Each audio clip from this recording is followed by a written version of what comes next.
Most commonly used as a geometry term, congruence means in agreement or harmony. It also applies to our communication. At my workplace, anytime I deliver negative feedback, my thoughts must match what I am trying to communicate in an honest and authentic manner.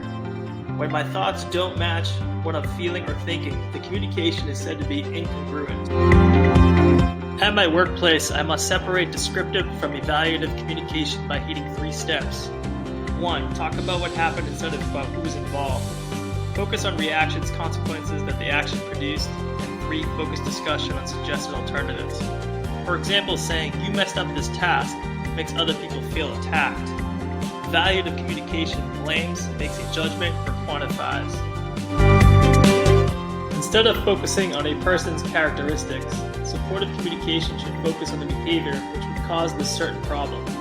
For example, if a team member consistently wasn't dressing as expected, saying "I don't like the way you dress" is considered person-oriented and puts the listener on defense, while saying "our policy is to wear a shirt and tie while at the office" links the behavior to accepted standards.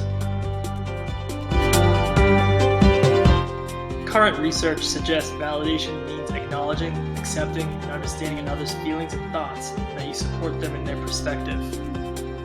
At my workplace, I can utilize 4 attributes: egalitarian, flexibility, communication, two-way communication, based on agreement. I can do this by asking for suggestions, being receptive to ideas, and allowing subordinates time to express them, as well as identifying positivity. Invalidation can create emotional distance, conflict, violence, and disruption in relationships. The recipient of emotional invalidation can feel alienated, confused, inferior, worthless, and problematic. There are 4 main ways to invalidate: through superior-oriented communication, rigidity in communication, indifference, and imperviousness. This attribute is important when counseling a team member at my workplace because they know a problem exists and needs addressing. Specific statements are supportive because they identify something that can be easily understood and acted upon. In general, the more specific a statement is, the more effective it is in motivating improvement. Avoid global statements that contain verbiage such as always, great, either-or statements. Supportive communication is conjunctive when it flows smoothly. Disjunctive communication can lead to negative interpersonal relationships at my workplace because the other party may think their input is not being considered. I can prevent this in my workplace by letting others speak, eliminate long pauses, and avoid switching topics that can lead to a disconnection from what was stated before.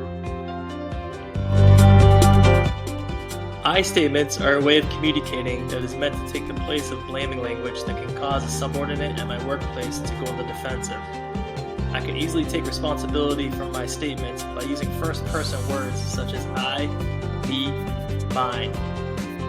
Disown communication such as phrases like "lots of people think," "we think," "they said," would make me sound like a message conveyor to my team.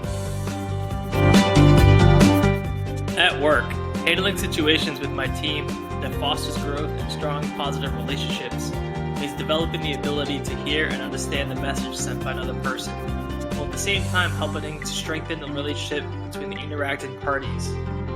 Being prepared to give feedback forces you to really listen so that the feedback is on target and ultimately leads to more positive outcomes from the conversation.